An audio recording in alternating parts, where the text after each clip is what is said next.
Yo, yo, yo, yo, yo. What is going on, COD Familia? It is your boy BN, aka Mr. Kingdom Builder, and today we are going to be talking about how you can go about addressing and somewhat handling, if you will, trying to resolve the issue of bullying slash kind of rogue activity, right? So those as individuals or even as an alliance or a group of people, somewhere kind of in the middle, if they're just going around and attacking or they're causing some type of mental, physical, or we should say verbal harm, right, or damage in that capacity outside of maybe going around and just doing the standard, hey, we're just going to go and attack you and farm our merits and kill all your open field marches and all your farmers, etc. We're going to talk about how you could go about addressing these things in three ways. So the parts we're going to talk about, or I should say the three parts we're going to talk about in multiple ways that we're going to touch on, is we're going to be talking about verbal bullying. So, like, how can you address if someone is kind of verbally attacking you? And I'm talking, like, with text, with words, in-game. And that's whether it's in Tamara's chat, Alliance chat, DMs. We'll talk about kind of in-game rogue activity, or if you're just more so, if it's a player, a group of players that's just going around and attacking people, how can you kind of address that in-game?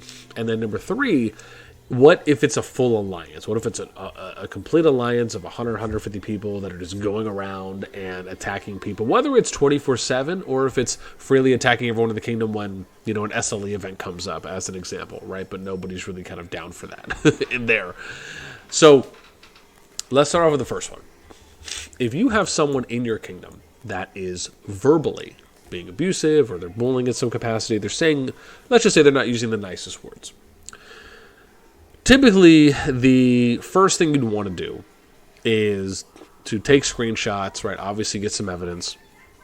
Two, the next thing is you would want to bring it to the attention of as many players as possible in that kingdom, right? Now, usually the appropriate steps I would say is bring this up to your officer or lead, and hopefully if there's a kingdom Discord there, or if there's a group chat in-game amongst leaders and alliances from more than just one alliance, this is something you would bring up, hopefully, to these individuals, so that way you can coordinate efforts.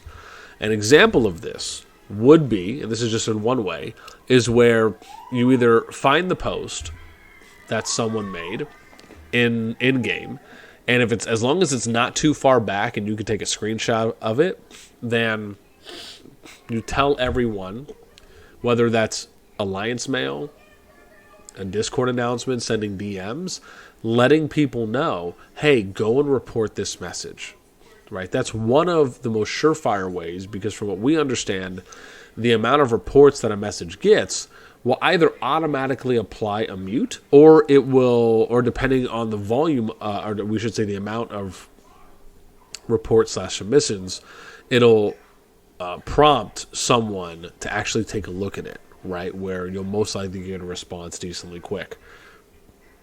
More or less the same thing I just said. And then the second thing, I think the second thing that you can do, and I'm not necessarily saying you should do the first thing in that order, right? Really the first thing you should be doing is reaching out to the player, seeing if someone can talk to them, and maybe try to resolve the situation in that type of a diplomatic kind of one-on-one type way, where you're reaching out to the individual, trying to connect with them, trying to understand why it is that they're doing this. Do they just not care and they're just going to say whatever they want? Is there some humanity there that maybe you can connect with, that you can try to get to a point where you're able to have kind of an adult or just a healthy, let's say a healthy conversation with them, whether that's in text or more preferably in voice in a one-on-one? Also making sure that you're having the right person go and do that, because remember, most of the time when players are saying those types of things in game, they're either name calling, if they're being racist, if they are shaming people, if they're being rude, if they're being disrespectful, etc. Most of the time, a part of why they're doing that is for the attention. And what I often realize is that if, as an example, and I can tell you because we've done this in some kingdoms for some players and other kingdom builders that I've played before, and this kind of goes into option number 3, is you just mute them. You have every single player in the kingdom block them, you never mention their name again, and you basically have just erased them from existence, right? At least visually, right? When it comes to, because you have to understand the only ways you could socially interact in the game in a big public in a public setting where a group of people are there is either in your world chat / Damaris chat or your alliance chat. The likelihood of someone who is being verbally abusive in game is very rare. They're going to go around and mass DM message every single player in the kingdom. I've never seen that happen in my experience. Doesn't mean that it hasn't. I've just never seen that happen. It's very unlikely. So you have to kind of think about taking, like, letting the wind escape the sails, right? Or taking the oxygen out of the room.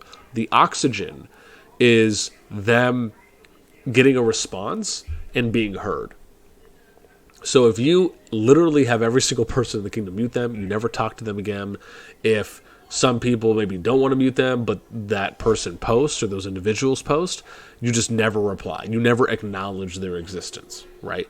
That is one of the most surefire ways that I have seen in my experience to basically get things to a point where players will stop. Because you have to think about it. If they're not able to socially interact with other people, that's a part of their oxygen that they're getting. So if you take that oxygen out, they're kind of left with nothing. Now, again, I'm sure for maybe some of the more studious or steadfast, I don't want to call them trolls, right, for people that do that, but for those individuals, right, that may not necessarily put out their flame. But I can tell you it's definitely going to put a dent and it's going to apply a lot of pressure for those that are not kind of immediately getting put out at that point. And then I would say step 4 would be if none of those 3 things work, right, where we're kind of going in order of, what did I say, 2, 1, 3, then step 4 would be, okay, maybe it's now time to go on the Discord, reach out to somebody, a mod, CoD CS as an example, let people know, hey, we've been reporting. Remember, save those receipts, save those screenshots. And so that's then where you would kind of escalate it and take it to that next step. Now, my last kind of final thought on this before we get to the in-game kind of rogue play, account bullying, where you're just kind of going around attacking anyone and everyone because you can / want to. The last thing I'll say here on the verbal bullying is, again, I am very much of the mindset, and it's very simple for me. If you don't have anything nice to say, just don't say it at all. Be cognizant, be aware that it's always good to have a kind of Switzerland neutral approach. Because 1, you don't know how old people are. 2, you don't know if people are male or female. 3, you don't know what their religious background. 4, you don't know what their general background, experience background is. What part of the world are they from has a factor. So I like to just always try and approach things in a very Switzerland neutral style approach where I don't need to say any type of, use any type of derogatory language, right? Again, this is, of course, outside of maybe however those individuals, and I'm not saying never say these things, right? What I'm trying to say is that when you're in a public setting where you don't know anybody, there should be a level of self-awareness that we all have with how we go about talking to people, regardless of our intent. It's more about professional courtesy. Is really what it is. Respectful courtesy of you going in to a situation where you don't know anybody. They don't know you. You don't know them. And you should just be neutral in your approach, right? As kind of almost feeling the room, kind of getting a water temperature gauge, so to speak. But sometimes in big public forums or big public chats, it's a great way to initially go into things before, or even just, I shouldn't even say before, I should just say generally.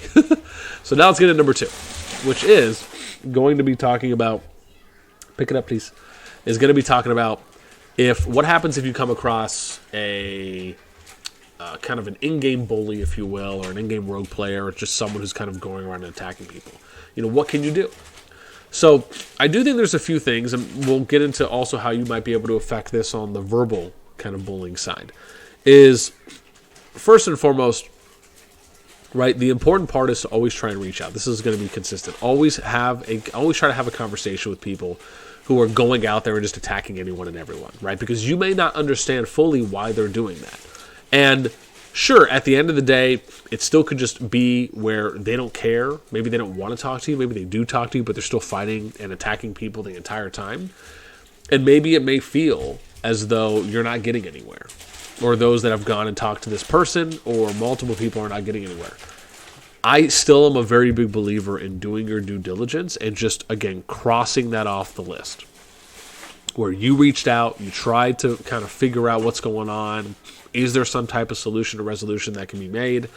And even if it's the worst case situation and they're just kind of goading you the entire time, or kind of playing you along the whole time, at least you were able to cross that off your list, which then makes you feel a lot more reassured and confident about what your next decision or next steps will be. So when we get to those next steps, right, what can you actually do? Well, if it's an individual or a few individuals, I think if you've already exhausted having conversations with them, the next step at that point is, I would say removing them from the alliance, applying some similar things we did before, right? Blocking them, muting them, never talking to them again. Again, just trying to erase their existence. And that may seem harsh, right, to an extent, but if you're in a situation where it is not favorable, or it's just really bad because you're constantly getting attacked, you're not really able to develop your account, you're not able to kind of choose when you can participate, especially in a home kingdom type environment, that can be a turnoff for a lot of players, and that can cause a lot of player drop-off. People to leave the game, stop spending, and stop engaging.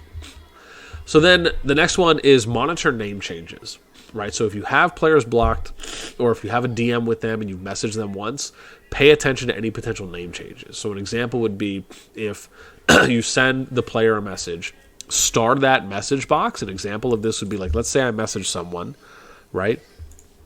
Let's say I message this person, right? And let's say this person happens to be your player in game that is just being naughty, let's say. What you would then do is pop this open. You would switch this. You see how I dragged this to the right, hit the star.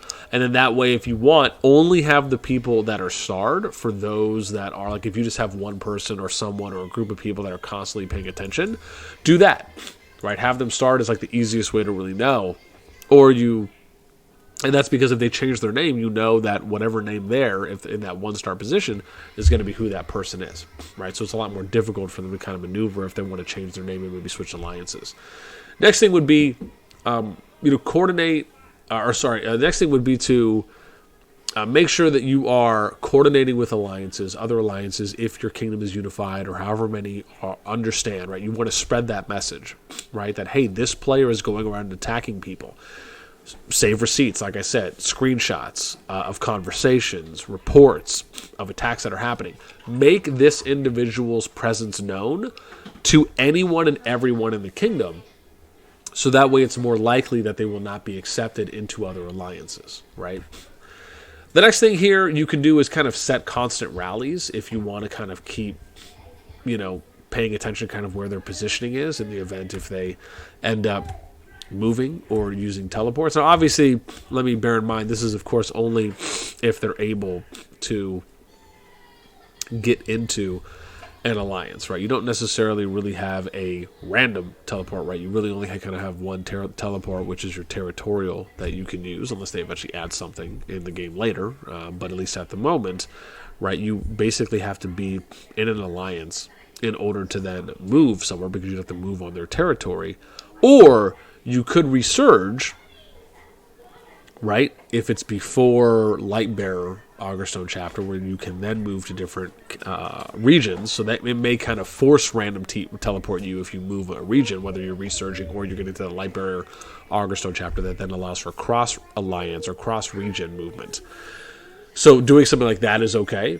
Again, constantly rallying them, constantly attacking them, is always a good thing if you're in a position where you can keep or apply constant pressure.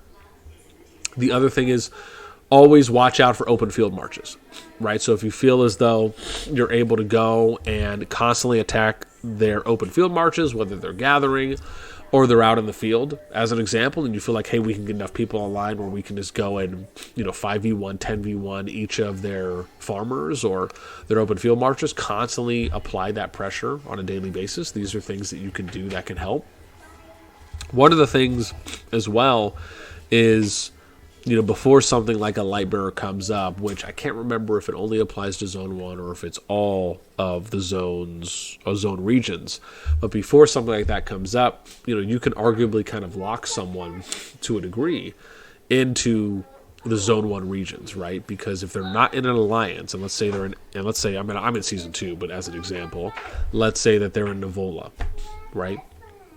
No alliance is accepting them, and even if an alliance is accepting them, they're only able to go there, right? They would basically have to resurge at that point, right, if they wanted to move. So you're almost kind of forcing the worst case, right, which is going to apply those taxes, if you will, right, those repercussions from resurging. So those are things that I like to believe can be kind of good deterrents or good repercussions in the case that that option in that case, or if in this case, would be selected.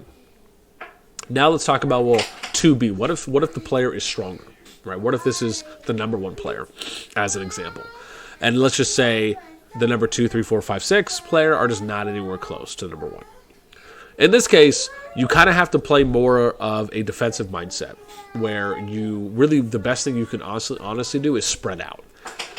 Essentially, whenever that player shows up, everyone in the kingdom gets notified, or everyone in that region gets notified, and then everyone in your alliance is trying to spread out, right? So you're essentially building flags, if you need to, in a way that is getting away from that player, right? In hopes that the alliance that they're a part of, if they are a part of one, is not aggressive, or if you're fortunate for them to not be in an alliance, then building, if you need to, in a way where the moment that happens, you're kind of building away from the player, but you're also spreading out amongst that territory, potentially joining other alliances, just so you can move territory and then rejoin your alliance. Those are little tricks that you can do as well. Basically, the idea is don't hive up, don't bunch up. You want to spread out across the entire zone and try to be 30, 40, 50 kilometers away from everyone, right, at all points. Because the idea is you want to cause more work. You're trying to create more work for the person who's going around the rogue, where he's going around and attacking people. And all of these things are meant to compound. On top of that, right, you would do the same thing. You'd reach out to them first, see if there's a conversation that can be had, assuming nothing will happen from that, or nothing kind of comes to fruition, and that's just kind of a dead end at that point after it's been exhausted. Then you go into those steps, right, where you're doing your spread out, or maybe even doing that while it's happening. You're muting the player, you're blocking them. Again, you're kind of just erasing them from existence, right? Remember, removing the oxygen from the room. Then we end up getting to the next one, which is also you want to monitor their online, offline activity. This is something you can really do for anyone who's kind of going around and being rogue or bullying players in-game, if you will. And I'm not talking like during a KVK or something where you're in Zone 2, Zone 3, and you're fighting against other kingdoms, right? We're talking more kind of home kingdom, Zone 1 type deals. So, right, the next thing you would do is you want to monitor their online, offline activity. Pay attention to when their troops are moving during the day and when are they talking during the day. Have a group of people who are online, who could be online at different times across a 24-hour period, monitor that each day. So this way you can basically make sure that everyone who could be in harm's way is aware of what this person's average, right? It's probably never going to be 100%, but average activity times during the week and during the weekday. Because this will allow for you to have more realistic expectations and better prepare, right, for when those things are happening. And then, of course, the last one here, where if they're stronger, is maybe hope they migrate out, or you and your group can migrate out. Bear in mind that once Season 2 comes around, though, it's the same thing could really happen to you, right? There's no guarantee that what might be happening to you in your home kingdom isn't going to happen in Season 2, because essentially you could have anyone from any kingdom join all into the exact same Zone 1 starting region, and the same thing could happen to you all over again, right? Or you just have rogue players that are like waiting to try and find out which Zone 1 region you're going to, and hopefully you keep that information tight-knit, and maybe it doesn't happen or maybe it does, right? It's very difficult to kind of gauge a guarantee or with a level of certainty that those types of things will not happen going into a Season 2 and beyond.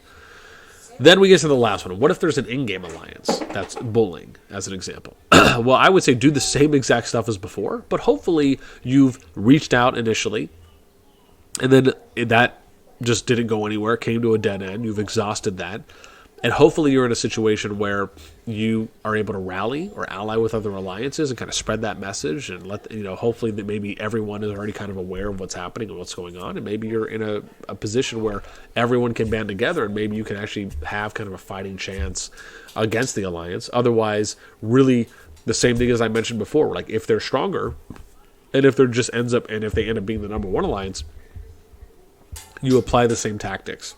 Right? Maybe the online, offline times may not be as pertinent, but doing the things like spreading out, muting the people, blocking them, those are important things to do. So you do not give them a level of satisfaction if they're just coming into the home kingdom.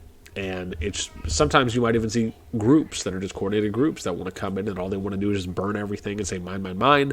Maybe it's just a group of players. Maybe it's a group of alliances. But in this case, if there is an alliance that's stronger, then applying some of those tactics that we've mentioned can help. It may not eliminate it, right? Because you might still just be in a situation where unfortunately you're just going to constantly get attacked. Even if it's not every day, it might be every once in a while. They will be looking for those things. Looking to try and constantly move can help. Like we mentioned, spreading out, potentially looking to switch regions if it's early enough. If you have to resurge as an example, just to move a region, right? I would say do that. Just because you're still going to be able to develop the account overall with things like increasing building level and increasing tech to where your account isn't kind of for naught. You could still salvage a decent amount. So you might have to consider doing things like that. And essentially maybe just make them chase you guys around, right? That's one thing you can do. Obviously, if they're having access to passes, it may not necessarily be that impeding for them. But these are just ideas that you can try to do in-game if you do come across these situations, depending on your scenario for your home kingdom and or if it's kind of like a starting zone 1 going into a future season. But mainly what I'm really talking about is for home kingdoms. With that in mind, I think that's really going to do it for me here on these 4 points. I wasn't actually expecting for this to go over 21 minutes, but I felt as though, I guess I should say, I feel as though there is a good amount of things that players should be aware of, because these situations, though they don't necessarily happen in every single kingdom, they do happen more often than you may think. And I hope, if anything, some of these tips I provided for a few of the different situations that can arise in kingdoms, or just what a player may see or be impacted on, will help. And of course, if there's anything else that maybe I missed out on, or someone thinks, oh, hey, it would have been great if maybe I clarified a little bit more, or maybe I could have added something onto a point I already mentioned and you thought of it, let me know in the comments down below, right? If you've come across a situation like this where you've had a rogue player or rogue alliance in your kingdom, right? Let us know, what was something that you did, your alliance did, a group of alliances did. How did you all go about addressing it?